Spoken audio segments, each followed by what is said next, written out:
saya Rina Kusdiani. Saya adalah guru kelas di SDN 210 Babakan Sinyar, Kecamatan Kiara Condong, Kota Bandung.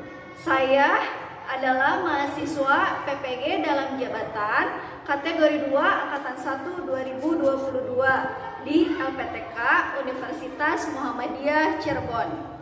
Pada hari ini, Rabu 14 Desember 2022, saya akan melaksanakan uji kinerja praktik pembelajaran yang dilaksanakan di kelas 4 dengan tema 5. Berikut video uji kinerja saya. Selamat menyaksikan.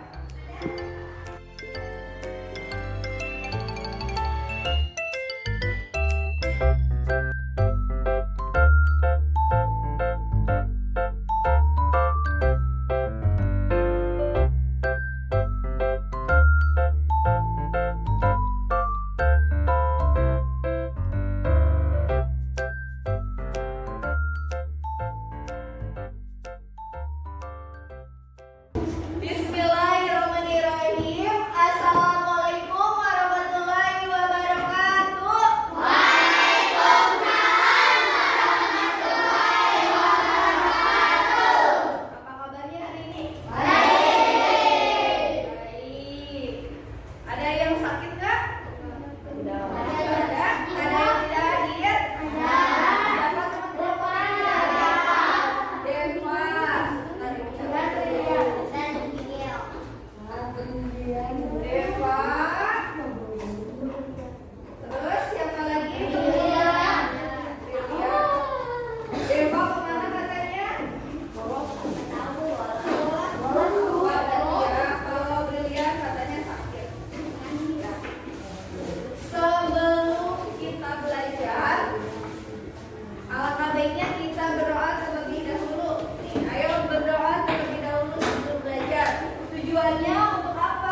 Satria betul, katanya selain mengajar, kata Alifa katanya mendidik dan memberikan pengetahuan. Betul ya?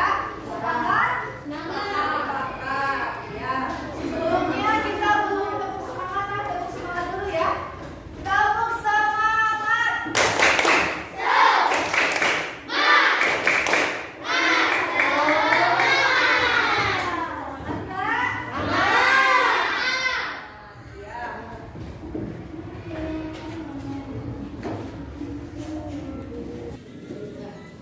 Tujuan pembelajaran, tujuannya untuk apa? Yang pertama katanya nanti setelah kalian mengamati video cerita tentang Raja Purnawarman, Panji segala raja. Nah, nanti kalian akan menganalisis informasi, lalu akan menyimpulkan, dan nantinya juga akan mengembangkan kembali informasi yang telah kalian dapatkan. Yang selanjutnya nanti kalian akan melakukan percobaan. Alat-alatnya sudah bawa ya? Sudah bawa. Nantinya dari percobaan ini kalian akan merinci sifat-sifat cahaya, lalu merumuskan sifat cahaya dan melaporkan hasil percobaan. Nah, tadi ibu tanya ya, apakah di sini mereka memiliki sikap kepahlawanan? Gambar apa ini? Gambar apa? Yang pertama menjenguk orang sakit, yang kedua menolong. Menjenguk orang sakit menurut kalian ada nggak sih sikap kepahlawanannya? Apa sikapnya? Apa? Membantu, yang perhatian.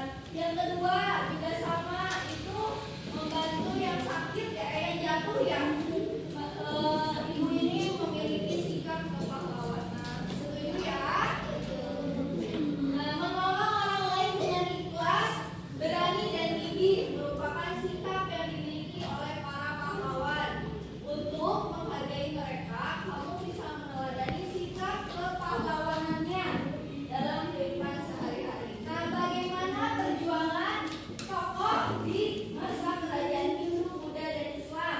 Bagaimanakah sikap kepahlawanannya yang mereka miliki? Nanti kita akan pelajari di cerita tentang Raja Purnawarman.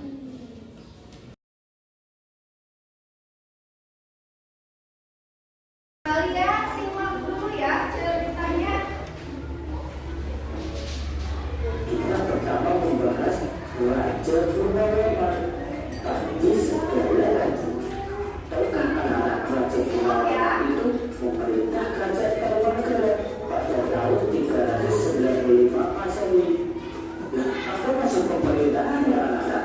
Ia selalu berjuang untuk rakyatnya. Ia membangun saluran air dan memberantas perampok. Raja Purnawarman juga sangat memperhatikan kesejahteraan rakyatnya. Ia memperbaiki aliran sungai Gajah di daerah Cirebon. 2 tahun kemudian ia juga memperbaiki beberapa alam sungai Cumbu sehingga air bisa mengalir ke seluruh kerajaan. Para petani tentunya senang karena ladang mereka mendapat air dari aliran sungai sehingga menjadi subur. Bahkan para petani tidak kekeringan pada musim kemarau. Selain itu anak-anak, Raja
Biasanya dalam apa? Dia membetulkan apa katanya? Saluran air. Saluran airnya dibetulkan. Jadi kayak gimana katanya masyarakatnya? Subur. Petani ladangnya jadi subur. Lalu apa lagi? Mereka tidak kekurangan air. Nah itu. Pada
sebuah gelas berisi air, sebuah pensil.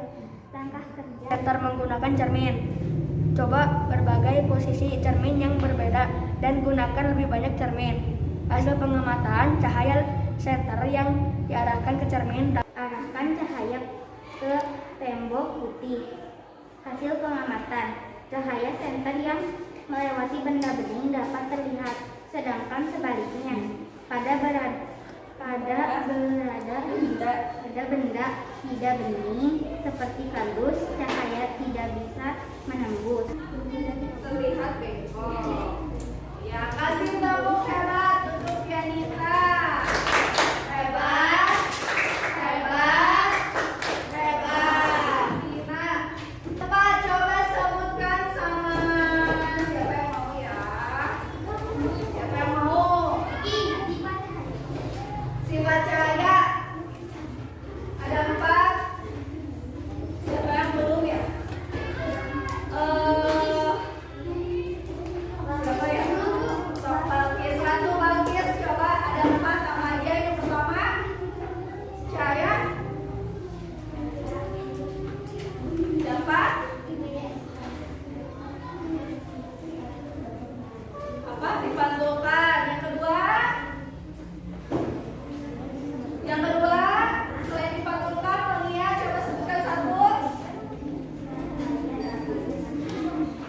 Cahaya dapat menembus benda bening. 3. Sirah. Cahaya dapat merambat lurus. Yang terakhir 4. Ambias. Cahaya dapat dibiaskan. Jadi ada 4 sifat cahaya. Coba kita baca dulu kedua ya. Cahaya yang merambat lurus. Ini bisa dibuktikan ketika kita menyalakan lampu senter. Lampu senter yang dinyalakan maka akan merambat secara lurus. Contoh lainnya adalah saat sinar matahari yang merambat lurus memancar ke bumi anak-anak. Kemudian sifat yang lain yaitu cahaya menembus benda bening. Ya, benda bening merupakan suatu benda yang dapat dilalui atau ditembus oleh cahaya. Ya, adapun benda yang tidak dapat dilalui cahaya adalah seperti benda gelas. Contohnya, saat pagi hari kamu membuka jendela, maka kaca jendela yang terkena sinar matahari maka akan menembus kaca jendela dan masuk ke dalam rumah. Baik itu cahaya dapat dipantulkan anak-anak. Misalnya apa? Saat kita berada di tempat cermin, pemantulan cahaya dibedakan menjadi 2 macam, yaitu pemantulan teratur dan pemantulan turun. Pemantulan teratur yaitu pemantulan berkat cahaya yang sejajar, yang hanya terjadi apabila cahaya mengenai benda yang permukaannya rata dan mengkilap, seperti cermin yang digunakan. Jika pemantulan turun atau difus, yaitu pemantulan cahaya yang tidak teratur, yang terjadi ketika cahaya mengenai benda yang permukaannya kasar, bergelombang dan tidak menyilap. Contohnya cahaya yang mengenai permukaan air, batu, dan aspal. Selain itu cahaya juga dapat dibiaskan. Ya, contohnya apa? Kolam yang airnya jernih terlihat lebih dangkal. Kemudian pensil yang dimasukkan ke dalam gelas yang berisi air akan terlihat seperti mata. Itu merupakan contoh cahaya yang dapat dibiaskan. Betul kan tadi? Betul ya. Ini ada cahaya merambat lurus. Yang ini ya. Kalau yang kaca cermin tadi cahayanya apa? Dapat menurun, dipantulkan. Kalau yang ini, yang bawah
Ya, bukan menjawab pertanyaan atau itu tuh apa?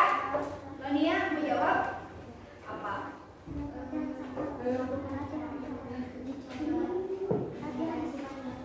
Ya, percobaan.